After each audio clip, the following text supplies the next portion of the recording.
Oke, Assalamualaikum warahmatullahi wabarakatuh. Selamat sore Pak Said, sebagai dosen pengampu mata kuliah Algoritma dan Pemrograman. Di sini kami kelompok dari kelas PSIK 25C akan membahas dan mempresentasikan hasil dari proyek akhir kami yang berjudul Penghitung Data Kehadiran Mahasiswa dengan mengimplementasikan distribusi frekuensi. Sebelum itu, perkenalkan dulu anggota kelompok kami. Saya sendiri Panji Lembazafa sebagai programmer. Perkenalkan, nama saya Riko Maulana Sumantri sebagai perancang algoritma dan teman saya. Perkenalkan, nama saya Muhammad Zakwan sebagai analisis data.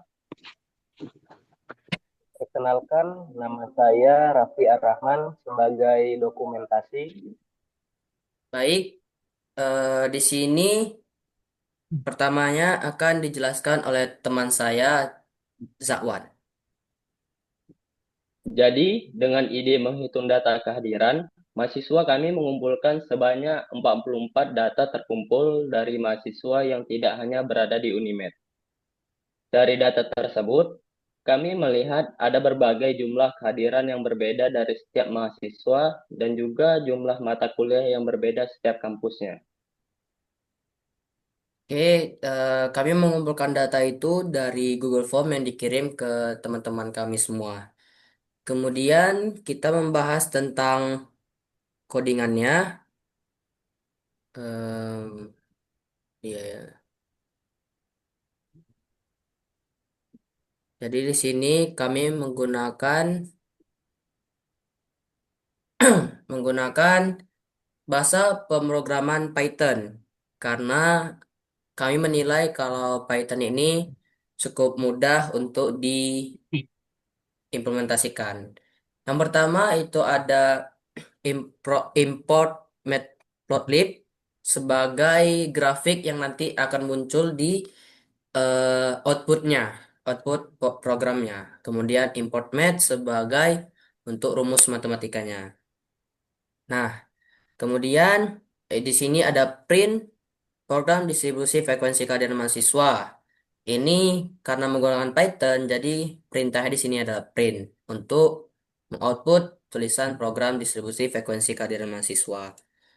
Kemudian di sini ada input khusus atau input wajibnya, yaitu ada total pertemuan dan jumlah mahasiswa yang akan dihitung. Kemudian ada penyimpan datanya, yaitu nama mahasiswa dan presentasi mahasiswa. Kemudian di sini ada for sama range-nya untuk loop utama dan satu mahasiswa satu iterasi. Kemudian di sini ada print mahasiswa untuk mahasiswa keberapa, untuk jumlah mahasiswanya, dan juga di sini ada nama mahasiswa untuk menginput nama mahasiswa yang akan nanti dihitung data kehadirannya. Kemudian ada jumlah matkul dari mahasiswa tersebut. Di sini ada total hadirnya nol, dimulai dari nol, dan total pertemuannya juga dimulai dari nol. Kemudian di sini ada J, yang J-nya itu untuk mata kuliahnya, yang tadi I-nya itu untuk mahasiswanya. Nah, yang J ini kita untuk loopnya mata kuliah ke J+1 untuk mata kuliah yang seterusnya bisa nanti 2, 3, 4, dan lain-lain. Kemudian ada mata kuliahnya untuk input nama mata kuliah, untuk total pertemuan per mata kuliah itu berapa, dan untuk kehadiran kita sebagai mahasiswa itu di mata kuliah tersebut ada berapa.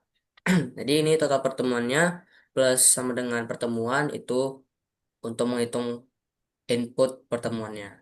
Kemudian presentasinya ini adalah total hadir per total pertemuan dikali 100 karena berbentuk persen nantinya. Kemudian ini adalah nama mahasiswa.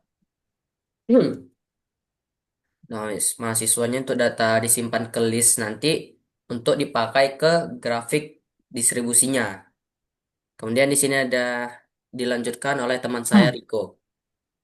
Oke, jadi di sini tuh ada bagian distribusi yang dimana ini tuh ada tiga macam, yaitu dari 0 sampai 50% itu kurang, 51 sampai 75% itu cukup, dan 76 sampai 100% itu baik.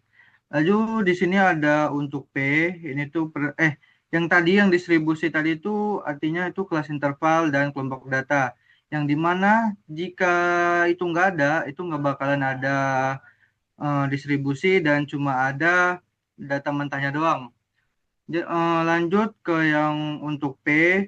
Jadi ini tuh nanti tiap data itu dikelompokkan dan tiap kelompoknya itu nanti dihitung frekuensinya.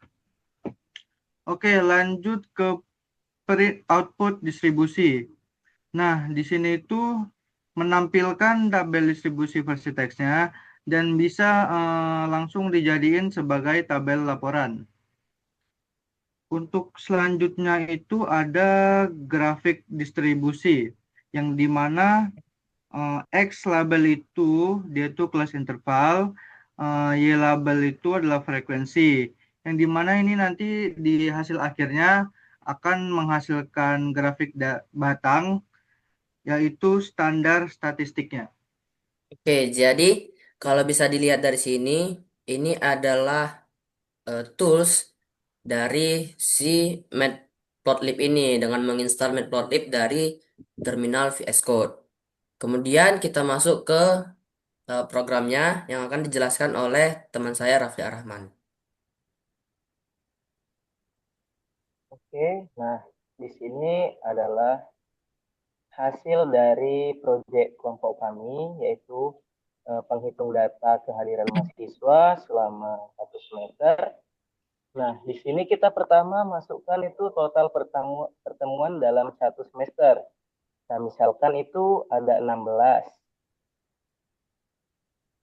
Kemudian masukkan jumlah mahasiswanya, kita misalkan itu 1, nama mahasiswa kita misalkan saja Riko.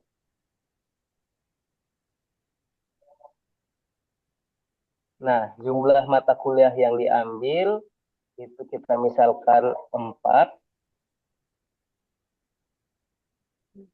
Nah, kemudian di sini ada mata kuliah.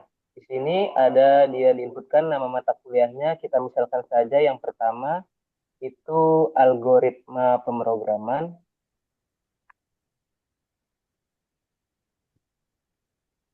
Kemudian total pertemuannya itu 16. Jumlah kehadiran kita misalkan saja itu 15. Mata kuliah kedua itu logika informatika.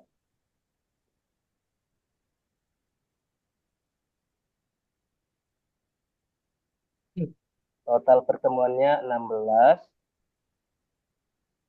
Kemudian jumlah kehadirannya kita buat 16 juga. Nah, masuk ke mata kuliah yang ketiga itu kita misalkan kalkulus diferensial.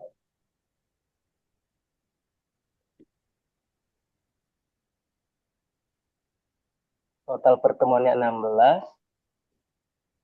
Kemudian jumlah kehadirannya ada 15. Nah, yang terakhir mata kuliahnya kita misalkan bahasa Inggris.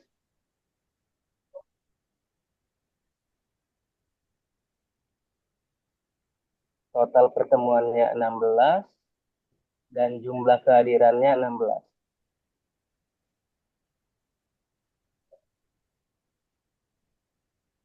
Nah, jadi ini adalah hasil dari programnya. Sini ada grafiknya yang termasuk cukup baik dari 76 sampai 100%. Oke, saya kembalikan. Oke, terima kasih kepada Rafli yang sudah menjelaskan programnya. Jadi di sini ada distribusi frekuensi kehadiran mahasiswa. Ada satu mahasiswa yang tergolong atau kelas intervalnya itu baik 76 sampai 100% dari kehadiran mata kuliah yang diambilnya. Nah, jadi kesimpulan program kami itu adalah untuk memudahkan mahasiswa ataupun dosen menghitung data kehadiran dan mencari kelas atau interval dari kehadiran mahasiswa tersebut. Mungkin segitu aja presentasi dari kami. Jika ada salah dan kurang mohon dimaafkan. Saya Panjil Mazafa, pamit undur diri, teman saya. Saya Riko Maulana Sumantri, pamit undur diri dan teman saya. Saya Muhammad Rafa Zakwan, pamit undur diri. Dan saya Raffi Arrahman, pamit undur diri. Ian, terima kasih.